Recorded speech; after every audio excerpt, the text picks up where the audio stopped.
Hi everyone, welcome back to my channel. Today's card's going to be a spooky village, so I'm going to use Lawn Fawn's Spooky Village stamp set. And for the base of the card, I'm going to, the base layer, I'm going to use the Cloudy Moon from Hero Arts, which I've die cut out of the stitched rectangle die. And then I'm also going to use the village border from Lawn Fawn, which is these other little pieces are what you put behind to create the like glow in the window. So it's all spooky. Anyway, and then I also cut a piece of the trim that's for the picket fence border die. I use that for a lot of different things.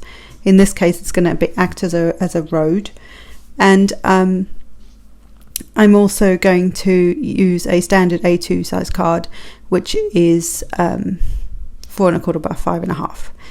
So I've got a piece of grey cardstock, and that's going to actually sit behind the cloudy moon, and I'm going to make it look more moon-like.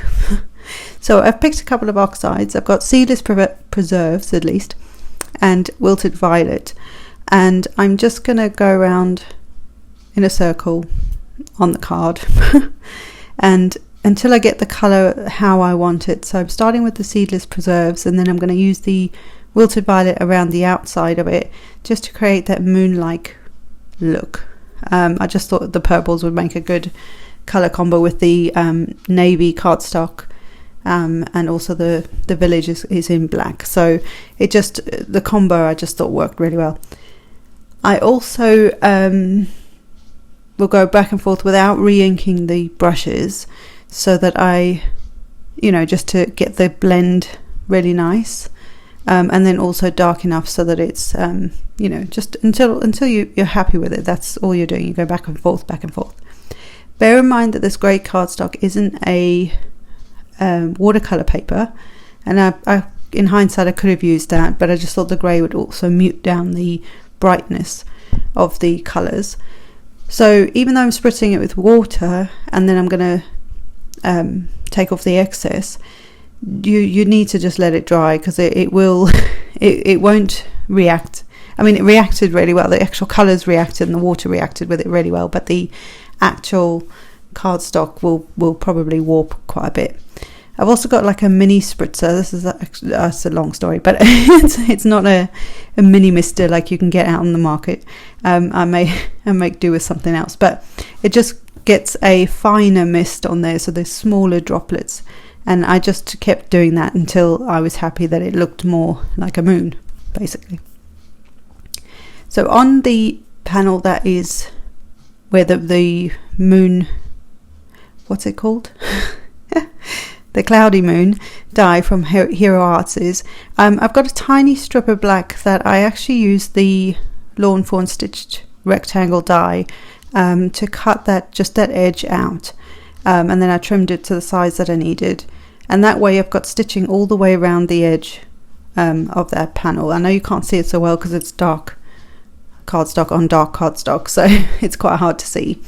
And then I'm going to take the strip from the border die for the fence border, and I'm going to lay this on top of that, and that will create, in my head anyway, so hopefully you'll see what I mean, it will create almost like where you would have maybe another grassy patch, then a road, and then you'll have your village in the background.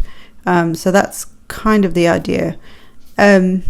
I could have also inked the edges of like the area that's more like a grassy area in some oxide as well, and that would sit on top, and I could have done that in sort of a dark green just to highlight it, but I still like how this turned out. It was kind of what I had in my head, and it just worked really well. So in the end I was really quite pleased, and got to get the glue off the off the old thing that I'm working on. What's it called? Glass mat. Hello. So I'm just going to trim off the edges, or the excess of the cardstock, and I actually lined up the village. There's 2 trees on the outside, on each of the sides, and I just lined up those trees so they were central. That helped me line the whole thing up. Because this wasn't quite dry, I brought in a heat tool This is the Ranger one. Tim Holtz uses it quite a lot.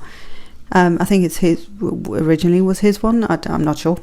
So I used that, and I love that thing. I heat emboss with that as well. I know it's not meant for that, but honestly, it's very cool, and it's very quiet.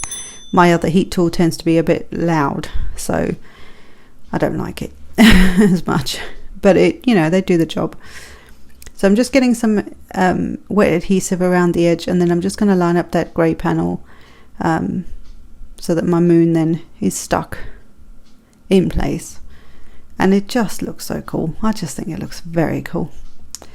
So what I did was I actually stamped I'm going to do the sentiment first.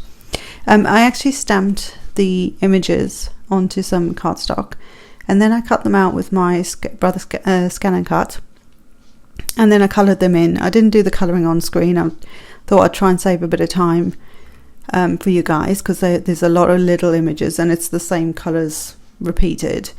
So I just thought that would save a little time in the video, but it's just simple colouring. I used maybe 2 colours, 2 alcohol ink markers, and just used those to colour each of the images in.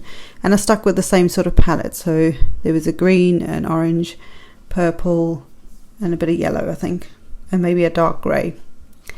And then what I did is, these are just stuck to the back of a post-it note. Just made it easy for me.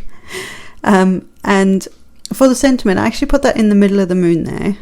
And in the end, it doesn't show up as well as it could have done. So what I did is I actually very carefully, the day I'm doing this rather than the day of the project, so a few days later, I actually went over it with some Versamark and lined it up as best I could, because obviously my eyesight's not so good. So I just lined it up as best I could, stamped it with some Versamark ink, which is a clear ink, and then put some white embossing powder over the top and heat set it.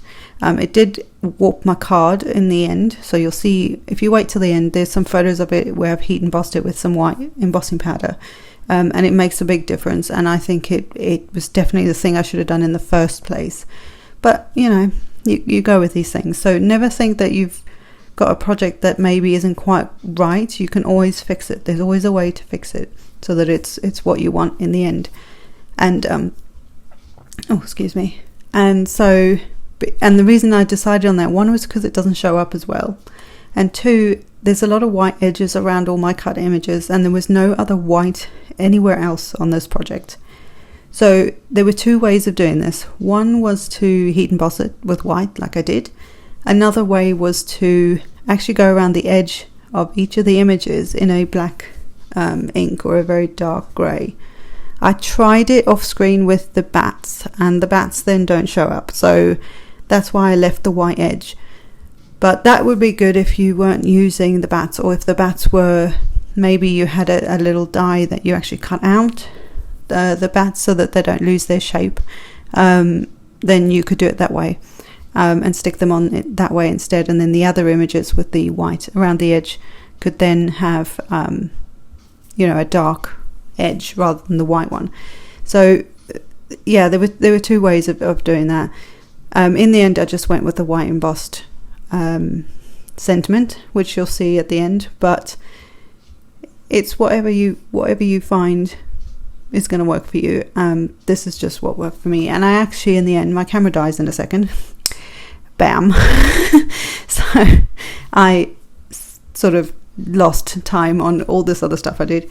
So basically I used all the images in the end, and I just filled the entire thing, and I think it makes a massive difference when you do that. I also used, and I'll show you in a second, I used some glaze, Nouveau glaze, to put in the windows and the doors of the houses, and I thought that added just a bit of dimension. I also added the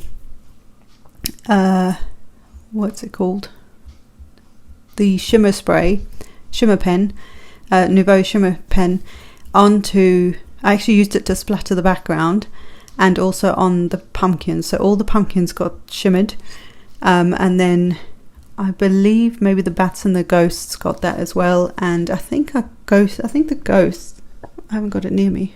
I think the ghosts also got they got shimmered. I thought I'd glossied them, but I didn't. So there's a lot of shimmer on this card, but I think it works. In hindsight, I should have done the sentiment. Did you see how the sentiment just kind of fades in the background? So yeah, so this is where I've embossed with white, and I think it looks so much better. So I hope you've enjoyed that, and I hope that I will see. Well, I will see you in the next one. Take care, guys. Bye bye.